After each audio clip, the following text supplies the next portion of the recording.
예, 그럼 지금부터 최고위원 중진 의원 연석회의를 시작하도록 하겠습니다. 우리 국민 2명이 탑승한 선박이 지난 17일 예멘의 카마란 섬 인근에서 후티 반군 세력에게 납치되었다는 소식을 듣고 국민들께서 정말 많이 놀라셨을 것입니다. 다행히도 석방이 되었습니다. 이런 일을 계기로 앞으로 우리 해외에서 일하는 근로자들의 안전 지키는 일 다시 한번 경각심을 갖고 잘 챙겨나가도록 그렇게 하겠습니다. 어제 저녁 문재인 대통령이 국민과의 대화를 했습니다. 청와대가 준비한 내용만 일방적으로 전달한 쇼라고들 합니다. 저도 그렇게 생각합니다. 파탄 직전의 경제로 인해서 국민들의 고통과 분노가 참으로 하늘을 찌르고 있는데 조금도 이런 국민들의 고통과 분노에 대한 답이 담기지를 않았습니다. 대통령의 말과 달리 우리는 지금 안보 파탄, 정말 파탄 지경에 이른 안보, 그리고 경제 파탄, 자유민주주의의 와해를 눈앞에 두고 있습니다. 먼저 안보 파탄 상황에 대해서 말씀을 드리겠습니다. 지소미아의 종료가 사흘 앞으로 다가왔지만 아무런 상황 변화가 없습니다. 이대로 가면 지소미아가 최종적으로 파기되고 한미일 삼각 안보 협력이 붕괴될 뿐만 아니라 그 결과 한미 동맹도 파탄 위기에 놓이게 될 것입니다. 나라의 안보가 그야말로 퍼펙트 스톰에 휘말리게 될 것입니다. 미국은 지소미아 문제를 인도태평양 전략의 맥락 속에서 한미동맹의 핵심적인 문제로 보고 지속적으로 우리 정부에 연장을 요청해 왔습니다. 한국 정부가 이를 끝내 거부할 경우에 미국 정부는 동맹국으로서의 한국에 대한 신뢰를 거두고 현재의 한미동맹에 중대한 수정을 가할지도 모른다고 하는 우려들이 정말 큽니다. 지금도 미국 정부는 우리 정부에게 방위비 분담액을 5배 증액할 것을 요구하고 있습니다. 이것은 분명히 너무나 과도한 요구입니다. 그러나 우리가 지소미아 연장을 거부할 경우 미국을 어떻게 설득할 수가 있겠습니까?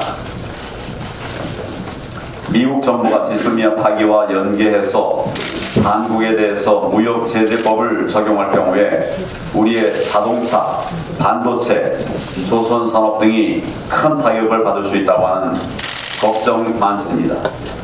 지소미아 파기는 극단적으로는 미군 철수 논의로 이어져서 결국 안보 불안에 따라서 금융시장과 경제 일반에 엄청난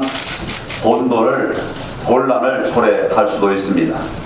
지소미아 파기가 한미 동맹 위기, 안보 위기, 나아가서 경제 위기로 연쇄 반응을 일으키게 된다는 이야기입니다. 심각한 국가적 재난이 우려됩니다. 문재인 대통령이 과연 누구를 위해서 지소미아를 파기하려고 하는지 이해할 수 없습니다. 달콤한 말로 지지층을 결집시키기 위해서 국익을 훼손하고 국운을 기울게 하려는 것 아닙니까? 대통령의 안보 포퓰리즘에 이 나라의 안보가 속절없이 무너질 위기에 처해 있습니다. 지소미아를 연장시킬 것을 다시 한번 강력하게 촉구합니다. 지금 자유민주주의의 위기가 다가오고 있습니다. 패스트트랙 선거법은 민주당을 비롯한 범여권 세력이 국회를 장악하려는 의도에서 시도하는 것입니다. 단적으로 말해서 국민의 표심을 왜곡해서 국민이 투표한 표를 다른 군소 여당 정당들에게 나눠주겠다는 것입니다. 민주당이 이렇게 해서 범여권 군소 정당과 함께 국회를 장악하면 행정부와 사법부 장악에 이어서 국회까지 3권을 모두 장악하게 됩니다. 민주주의의 기본 틀인 3권 군립이 무너지는 것입니다. 민주주의가 무너지는 것입니다.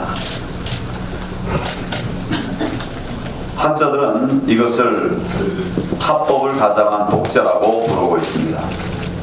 이 합법을 가장한 독재의 완성을 위해서 민주당과 범여권 세력은 대국민 사기극까지 벌였습니다.